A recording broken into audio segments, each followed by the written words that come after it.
Video by Emmanuel Isaiah Smith.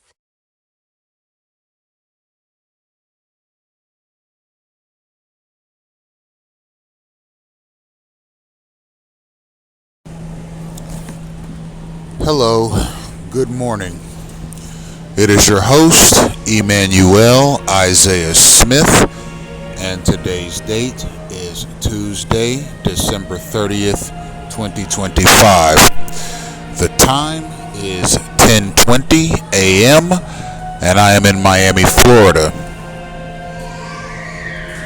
The topic of today's lecture is freedom of speech in the 21st century.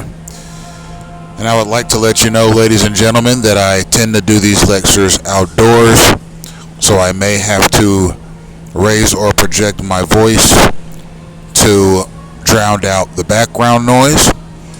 And in this morning's lecture, I am inside of Dolphin Mall in Miami, Florida, and will give my lecture presently. Before I give my lecture, however, I would like to address a matter, and that matter is that of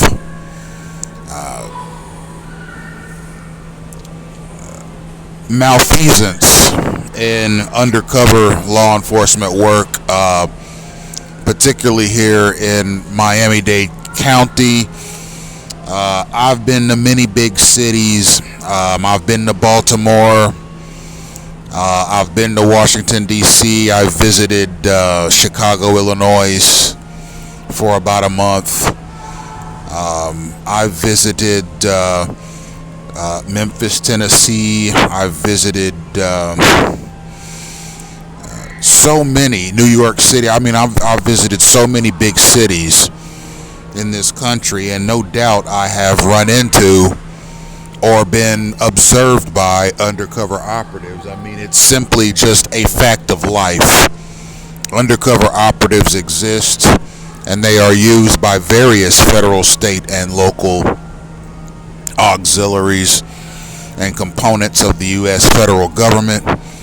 Furthermore, there are private companies, private investigators' offices, bail enforcers, bounty hunters, and semi-law enforcement agencies that use undercover operatives as well. And I have no doubt in my mind whatsoever that I've been observed by all of them during the course of my gang stalking campaign, particularly over the last 10 years.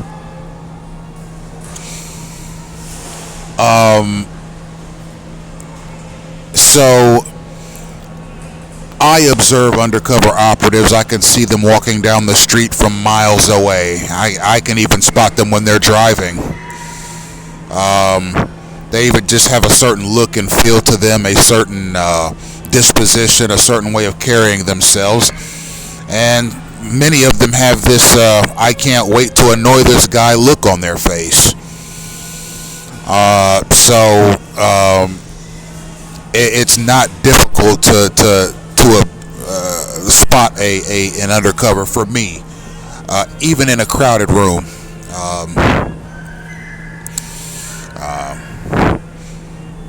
I could spot the undercovers. I mean, I could go to a concert right now, okay, packed to capacity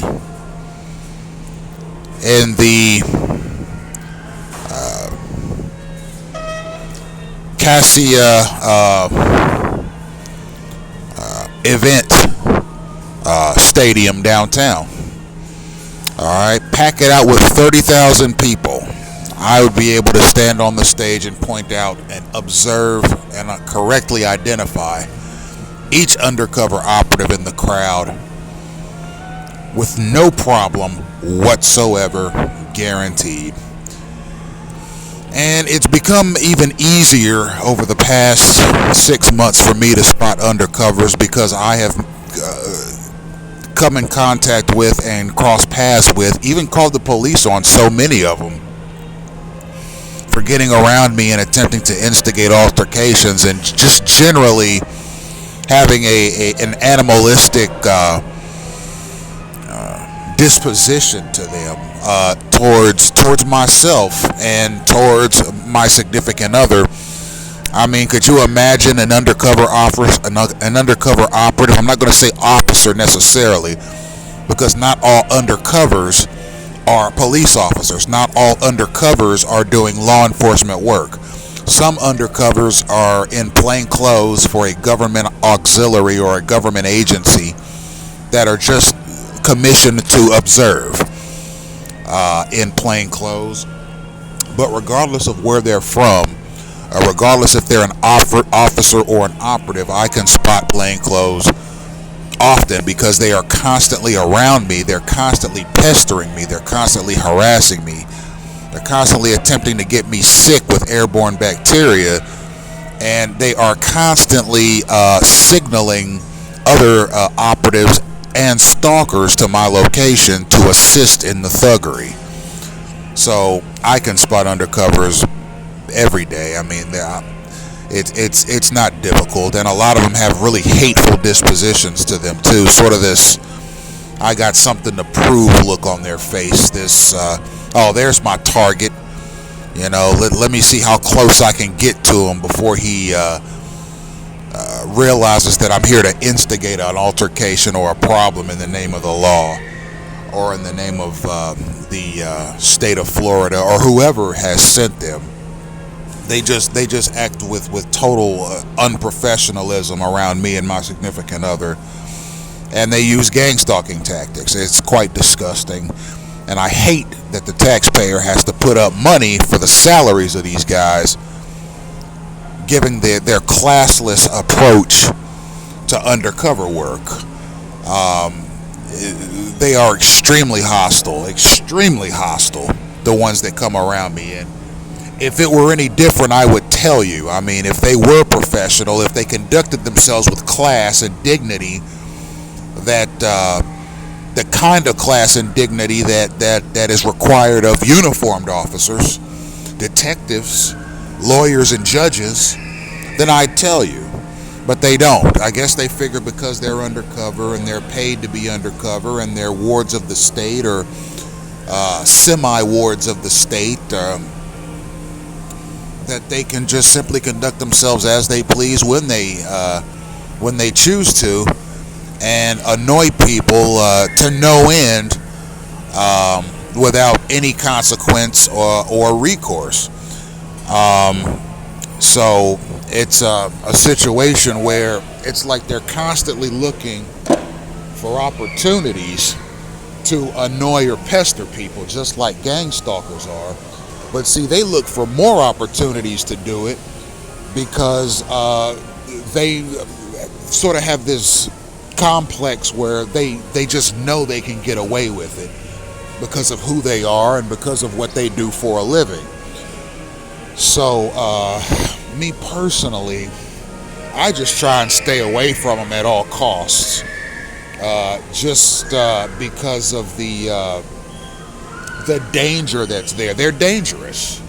I mean, could you imagine a person who was given state authority, who could move about as they please in plain clothes and observe people, and not just anybody, but specific subjects like myself or my significant other, but also observe targeted individuals and participate in the thuggery that they have to go through?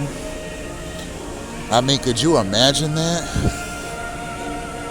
And they collect signals from other undercover operatives and from other stalkers to a targeted person's location, so that they could instigate acts of thuggery against that person with no recourse, just simply because it's fun, or they can, or it makes their lives more meaningful, or it makes them feel like tough guys or the real thing, to be able to pester U.S. citizens without recourse,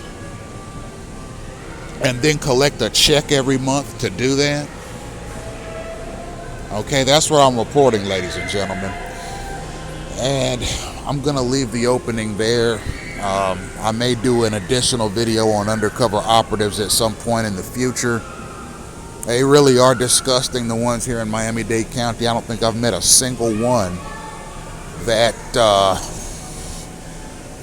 I would go to or report something to if I thought something was wrong. The ones that come around me, it's almost as if they want me to know, hey, yeah, we're undercovers, and hey, yeah, we're here to pester you or attack you or get you harmed or confuse or frustrate you.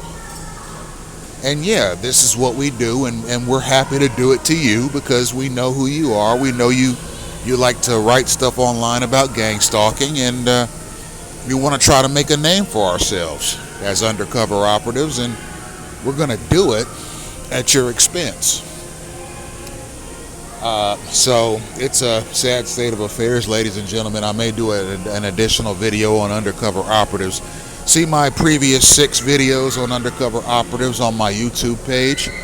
We will now get into the main talking points of today's lecture, ladies and gentlemen. Thank you for tuning in. So I am presently here inside the Dolphin Mall. There aren't that many people here. I have had a handful of undercovers try to walk past me just now. No big deal. I see them all the time. Apparently my acts of civility towards them have been met with hostility anyhow. But we're here to talk about freedom of speech, ladies and gentlemen. Freedom of speech being a fundamental cornerstone of the American constitutional mechanism. We are guaranteed freedom of speech in the First Amendment to the United States Constitution. And the First Amendment of the United States Constitution also guarantees the freedom of the press, which in my estimation is a good addition to the freedom of speech, because both the freedom of speech and the freedom of the press are in many respects components of one another, because they both guarantee the freedom of communication, which is important in a democracy, because when it comes right down to it, people, human beings, are corruptible creatures. And because humans are corruptible and humans staff governments, that means that governments are also corruptible. And I think the founding fathers, when they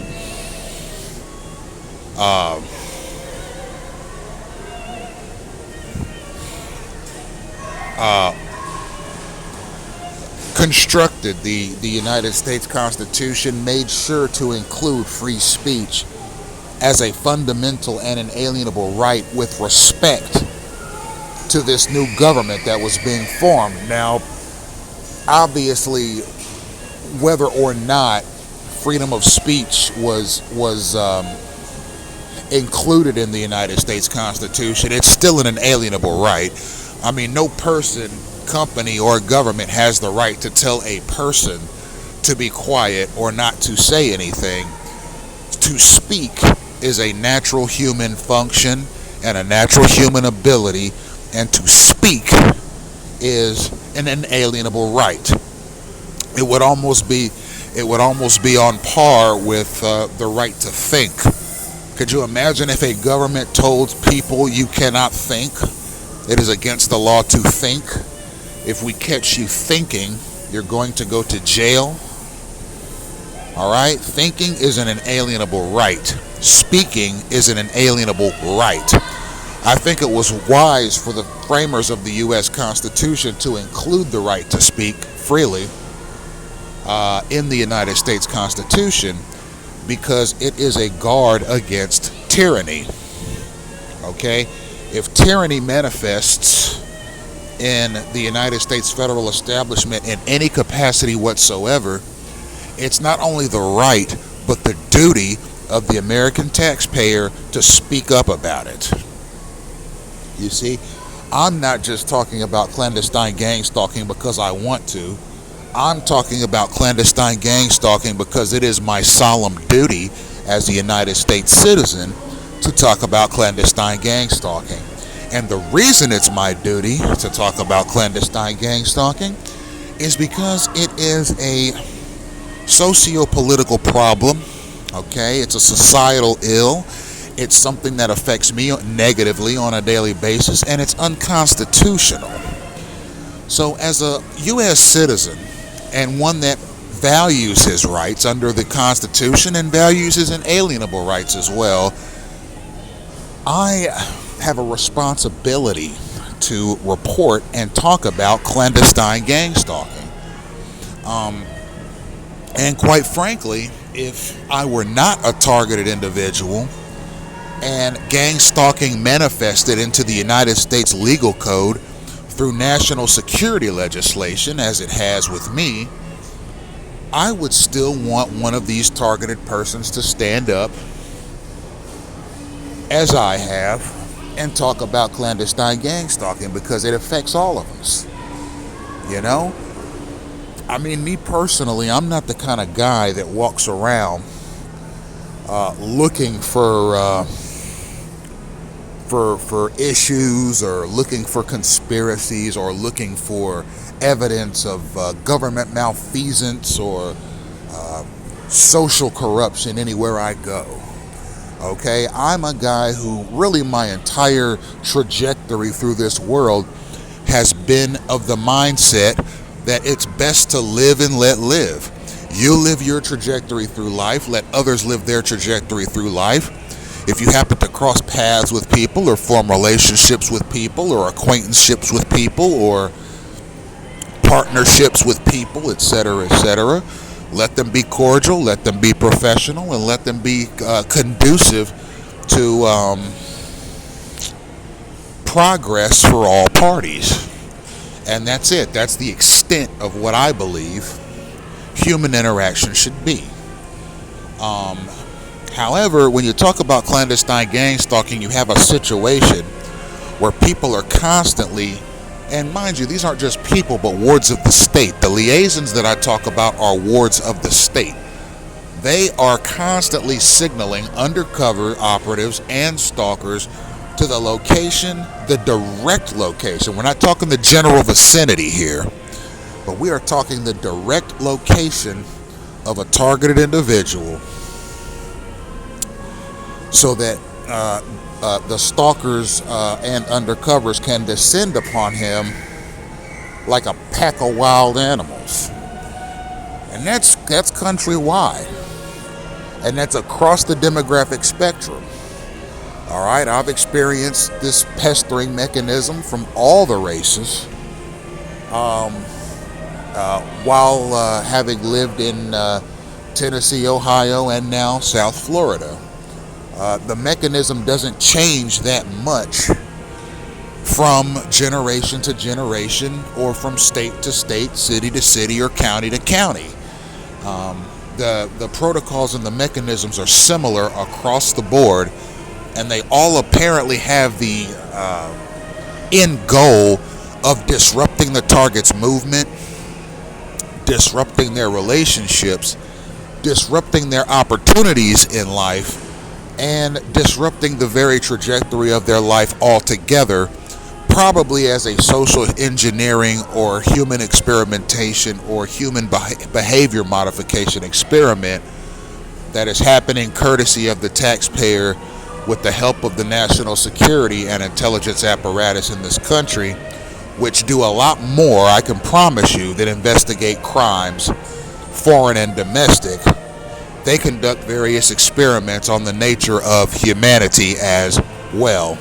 And that's what gang stalking aims to do, obviously under the guise of some sort of a community organized, maybe a self-policing mechanism or something to that effect, but it's totally botched.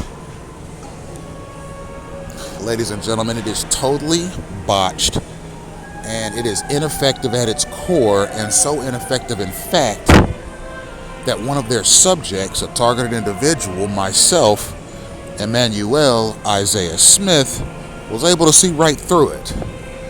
Even to the point where I was able to document what I was seeing and report it to the whole world on social media. Okay? Now, when I first started this project, started documenting using video evidence and so forth in the cities of Miami, Fort Lauderdale, West Palm Beach, Jupiter, Florida to Cuesta, Florida, and Port St. Lucie, Florida, I was videotaping daily or semi-daily and posting videos of what I believe to be interactions with gang stalkers online. There are a few of these videos on my YouTube page, if you care to look at any of them. I haven't done so much filming nowadays because, quite frankly, it's exhausting. Okay, even if I were to film just an hour a day, it's exhausting. And quite frankly, I have storage capacity limitations, and a lot of these videos that I was taking, particularly in 2018 and 2019, of apparent gang stalking activity, these videos take up a lot of storage, and I have limitations on my various Google Drive and Microsoft OneDrive accounts, so that it's difficult to store as many videos as I would like to. Plus, if any targeted individual were to develop a desire to videotape their entire life, to capture every instance of gang stalking that they see, I mean, they would have to wear a body camera or something like that and keep it on 24 hours a day. All right, and on top of that, they'd have to have CCTV surveillance cameras on all of their residences. They'd have to have a dash camera on their vehicle to capture instances of synchronized vehicular obstruction of movement while they're driving. And they would also have to find ways to videotape themselves in various other places, like, for example, courtrooms and public facilities where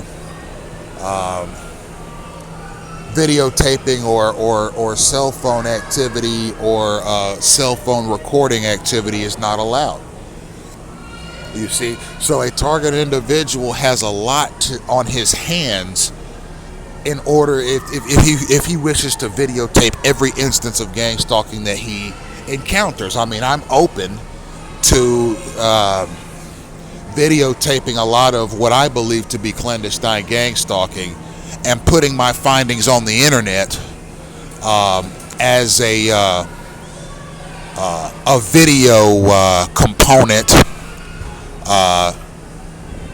to my project. I have no problem with that, but I would need something like a body camera, a commercial grade, publicly available body camera,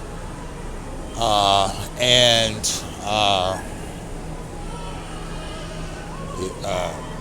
a dash cam for my vehicle should I obtain one.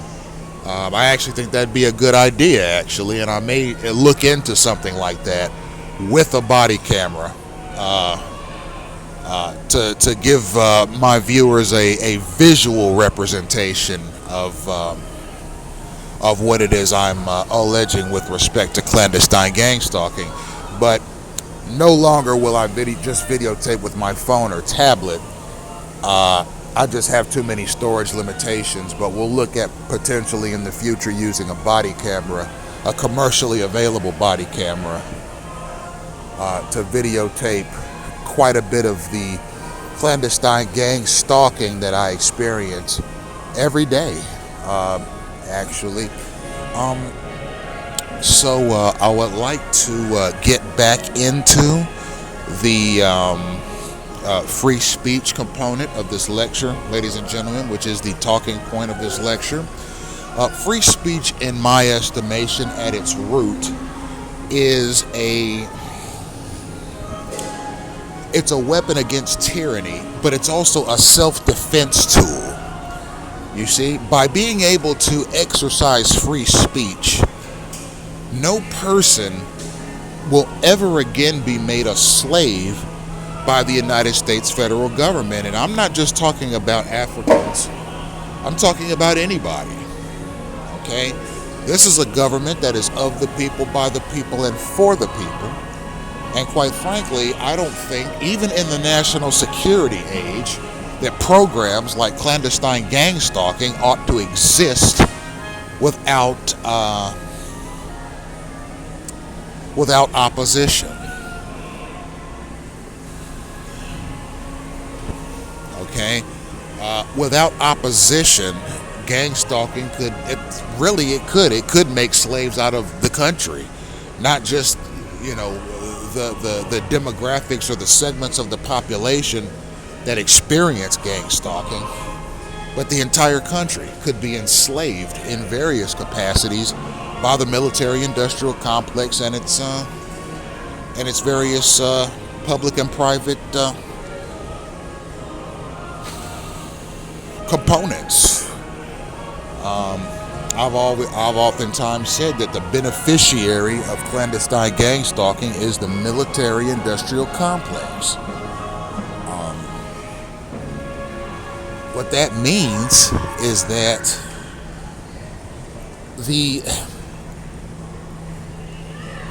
we'll call it the war machine industry.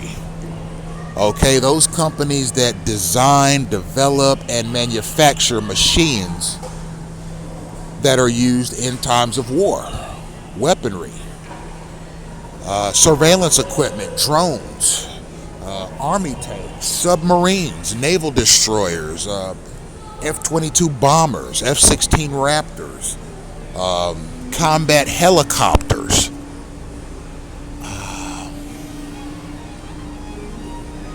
rocket launchers, RPG-7s,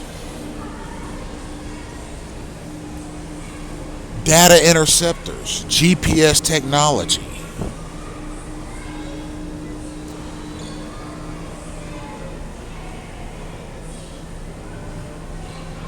All the things that it takes to prosecute a war, these things have to be designed, they have to be created, they have to be made, and then they have to be sold to the U.S. federal government, who then transports these weapons and these various surveillance components and various war technologies to our military, to our local police, to our state and federal police, to the Coast Guard, to so many of our intelligence agencies, our national security agencies. They need technology to do their job in the 21st century. And the military-industrial complex sells them the technology, the surveillance equipment, and the weapons that they need to be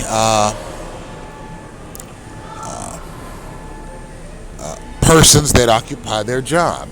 What I'm saying is this, ladies and gentlemen, with respect to the equipment, the surveillance technology, the drone technology, the video technology, the data interception technology, okay, the electronic communication technology, all of these things that are needed to prosecute gang stalking campaigns, all of these things are created by the military-industrial complex, the war machine industry.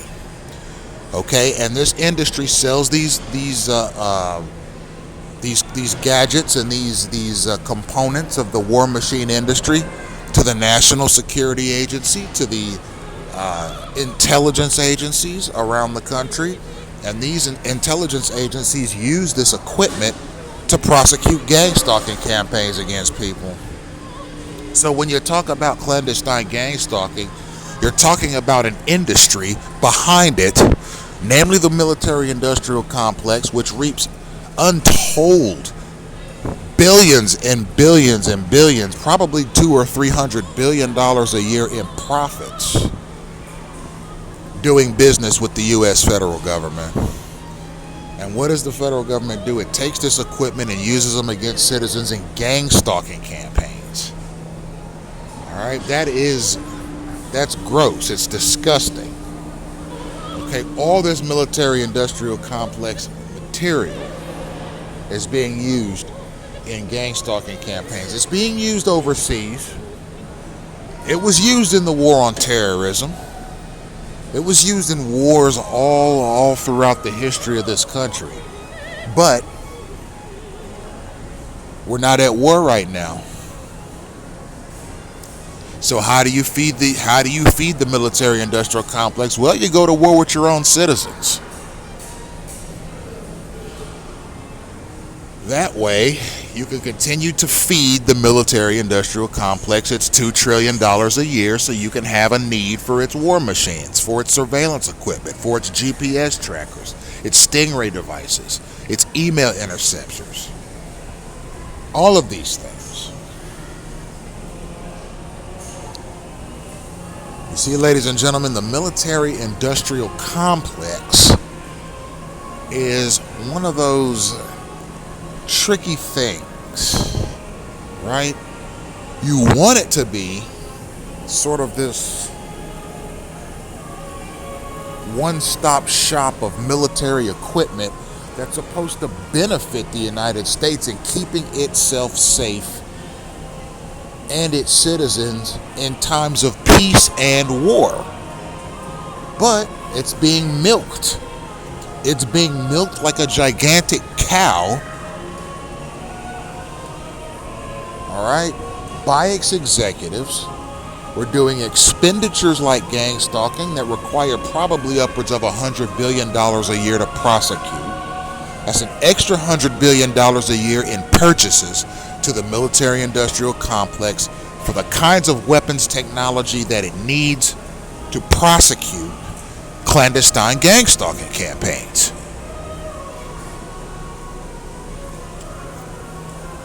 Ladies and gentlemen, freedom of speech is not about just airing grievances. It's about communicating ideas. It's about the exchange of ideas. It's about exercising your voice. It's about making your voice heard.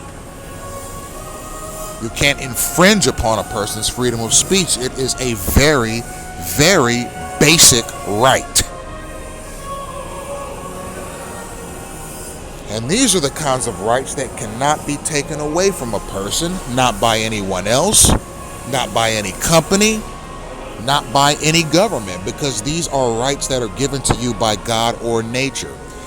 And, I applaud the framers of the U.S. Constitution and its amendments for having the foresight to knowing that in a constitutional republic, in a democracy, a country that was designed to be safe, prosperous, and free, you need freedom of speech. A person has to be able to speak up because it's a shield against corruption. It's a weapon against tyranny. And if a person has the capacity to speak their mind or to bring to the attention of the general public any number of socio-political ideas or socio-economic ideas, then tyranny will not win. Corruption will not win. State-sanctioned thuggery will not win. All right? No matter how bad its participants want to win, they're not going to win. And the reason they're not going to win is because, when you say you're going to found a country on the precepts and the concepts of the people, by the people, and for the people, you have to honor that. All right? The United Nations is a guarantor of international cohesiveness. Okay? One day the United Nations is going to have to look at clandestine gang stalking and say, you know what? That's a crime against humanity. Because you're stopping people from living the American dream. You're stopping people from obtaining their constitutional freedoms and liberties. You're stopping people from being able to enjoy a prosperous trajectory through this world. You're stopping people from being able to work or establish themselves in the workplace. You're stopping people from being able to attain a college degree that's going to assist them in getting a higher paying job. You're stopping people from forming interpersonal relationships that will sustain them throughout their lives. You're stopping people from being able to go to places of worship because you have the workplace mobbing mechanism, not only in schools, not only in the workplace, but you got workplace mobbing in churches too. You got people being harassed in their own neighborhoods and in their communities by throngs of useful idiot, dim-witted, hostile, thuggish, surly, and easy-to-control gang stalkers of various demographics and socioeconomic backgrounds that are hell-bent on doing as much damage as they can to the next person with absolutely no recourse whatsoever to themselves. It really is a spectacle for the ages, ladies and gentlemen. And as I oftentimes say, I've not been to any other country aside from Canada, which I visited Niagara Falls about 25 years ago in a school field trip. And how similar or dissimilar it is to the United States, I simply can't remember. It was a 3-day field trip, and I remember Niagara Falls was nice, and I thought their currency was interesting looking and so forth. But in terms of its socioeconomic structure, its socio-political structure, I never really got much into it. But I hope that the Canadians have not allowed gang stalking in their borders. I hope that any of the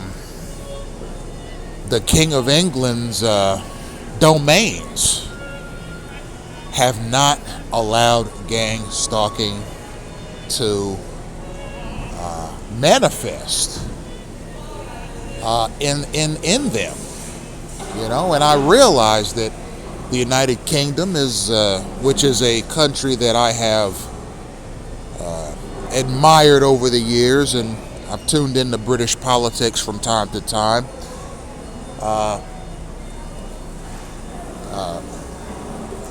I've observed prime ministers' questions over the years. I think it's a lively debate format, and one that allows for one of the most transparent governments in the world, if you want to know the truth. I hope that these countries, that these governments, that these parliaments around the world have not allowed clandestine gang stalking to rear its ugly head in their countries, because it only has the capacity to destroy and take away. That's what it's designed to do. It creates derived catastrophes. It creates derived instances of thuggery. It creates derived injuries. It creates derived problems. It creates derived malfeasance. It creates derived misfortunes that are being manipulated from the background by a clandestine, state-sanctioned third party that takes pride in being able to manipulate the lives of other people using national security and intelligence resources. You see, my significant other, Lori, has experienced a lot of this in the exact same way that I have. And it is a situation where, either we're a constitutional republic or we're not. Either we're a democracy or we're not. There's no middle ground. There's no saying, well, we're a constitutional republic on Monday, Wednesday, and Friday, and we're a democracy on Tuesday, Thursday, and Sunday. No, the Constitution of the United States doesn't say that. It says that every day, every year, all year, throughout the generations, throughout the ages, we are a democracy and a constitutional republic. There's no way around it. It's in the books. And if we have a government, a federal government, a state government, or a local government that is not in accordance with the U.S. Constitution and its precepts of life, liberty, and happiness, it's got to be corrected. If it's happening at the federal level and it refuses to be corrected, We'll go to the United Nations. I'm going to the United Nations about this. This is appalling. Okay, I want to give a speech to the United Nations about clandestine gang stalking. All right? If anyone from the United Nations is hearing this lecture, I have a proposal for you. Invite me and my significant other to your headquarters. She can be present. I'll give the speech on clandestine gang stalking, its auspices, how it works, why it works, and why it's dangerous for humanity. All right? Because it looks like the U.S. federal establishment just isn't doing anything about it. They're sitting on their hands with this. All right? People are getting harmed in derived car accidents because of this program. People are having difficulty establishing themselves as productive members of society because of this program. People are having difficulty starting and maintaining businesses because of this program. It shouldn't exist. It's unconstitutional. It violates people's civil liberties and freedoms. Okay? If there's something that I need to know about my own trajectory through this world, if there's something I need to know about my own trajectory as a United States citizen, if there's something my government would like to say to me, if there's something that my government would like to communicate to me, do it. I have an open phone line. 561 area code 666-7971. Give me a call. Send me an email. eismith@yandex.com.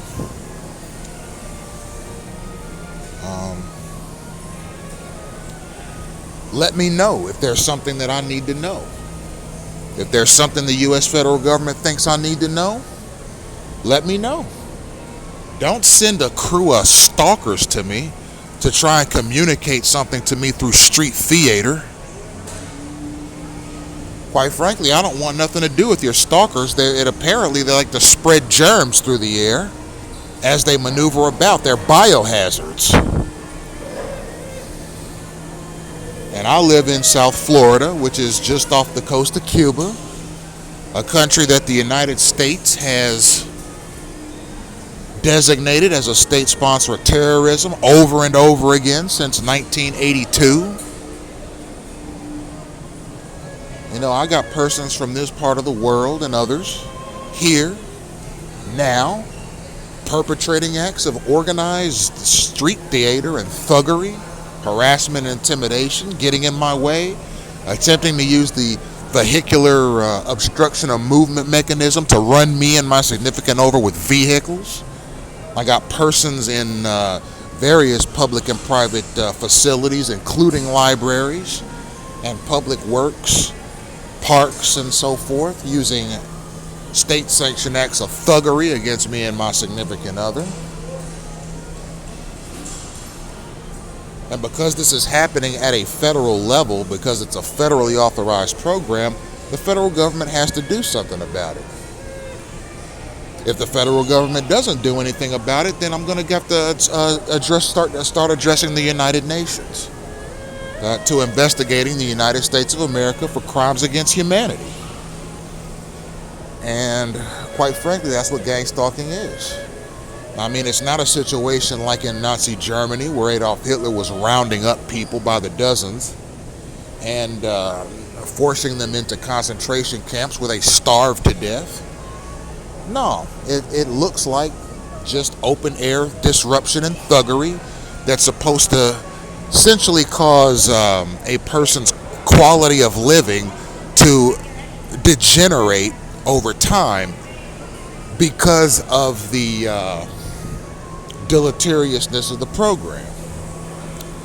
And quite frankly, it's a situation where it's not difficult to see the stalkers when they approach, because I don't have to be addressing them. As a matter of fact, I don't have to know who they are at all. They find me, and then they stop in front of me, and then, I have to either walk away from them or confront them. There's really not much of a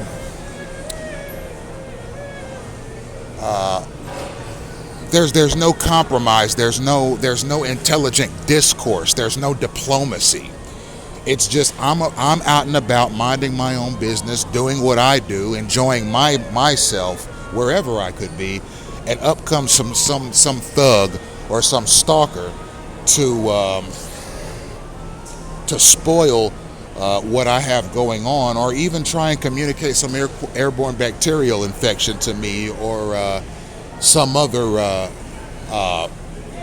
bacterial symptom, or maybe a crew of stalkers walks up and obstructs my space, or maybe just stops in front of me to watch or listen and perhaps use a few slurs or curse words, and then they scurry off like a pack of cockroaches.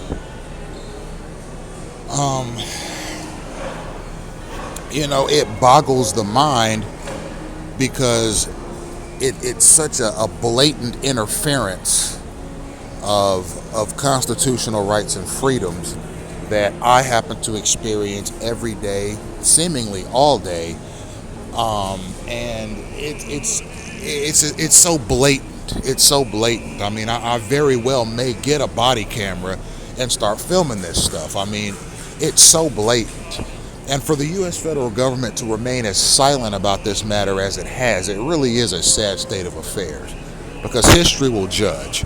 But I imagine that the Congress of the United States, a lot of them are of the mindset, well, we'll handle this when we want to, and we'll talk to people who talk nice to us. Go right ahead. If the Congress of the United States is looking for a targeted individual that's going to be a cuddle buddy to them, well, that's not me at all. I am a political dissident, and I am critical of the U.S. Congress. So, I'm sure there are other targeted individuals out there that congressional representatives can go to that'll talk sweet to them and be timid and so forth. But me personally, I am who I am, and I've chosen to approach gang stalking in my own way. If you think my words are hostile, if you think my words are threatening, if you think my words are beneath the dignity of this congressional body or that's perfectly fine. Regardless of what you think of me or my work, I am going to continue to exercise my First Amendment right, which is a constitutional right and an inalienable right, and I'm going to continue to do so without interference from any of these state-sanctioned knuckleheads that are being sent to me on a daily basis for no reason other than to disrupt, confront, pester, attack, and annoy. That is not something that I am prepared to tolerate, and I hope that no one else tolerates it. If a person has the capacity to read the United States Constitution and see its precepts, and not just see the precepts but understand the precepts, how dare you go out into public and use a state-sanctioned signaling mechanism to communicate with other stalkers as to the whereabouts of a target that you're supposed to descend on like a pack of wild vultures? How dare you? How dare you infringe upon the rights and liberties of your fellow man in such a disgusting way?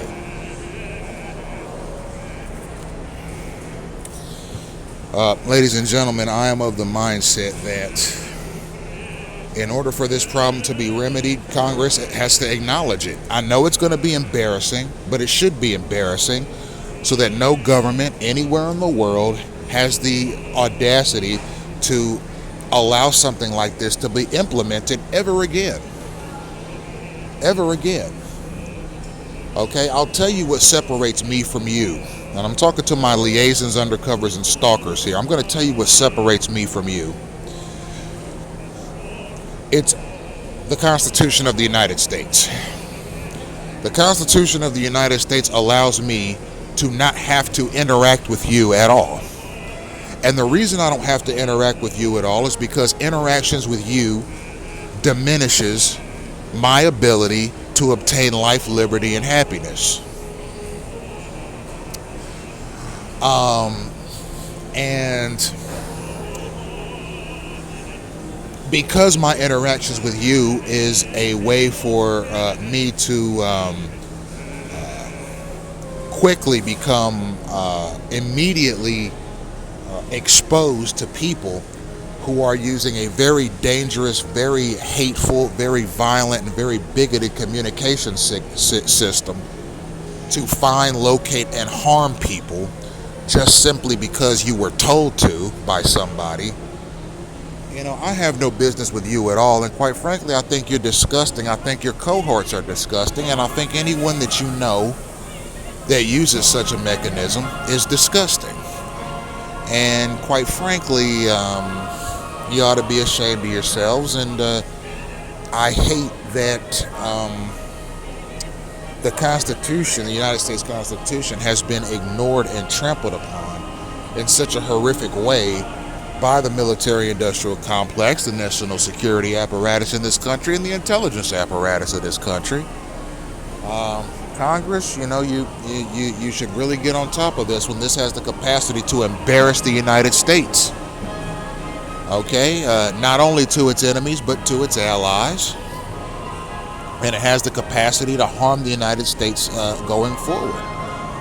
I mean, are you really committed to, as a country, to paving a way forward for future generations, or is that just something you say? Because it looks to me like the Americans are trying to raise up a new generation of stalkers right before our eyes. And you think that this is going to make the United States look good? Using a state-sanctioned signaling mechanism involving a pack of bloodthirsty American citizens to descend upon persons on cue? It's disgusting. It really, really is. And I hope that Congress gets on top of this very quickly so that the United States federal establishment can look itself in the mirror again and be proud of the work that it does. Thank you for tuning in, ladies and gentlemen.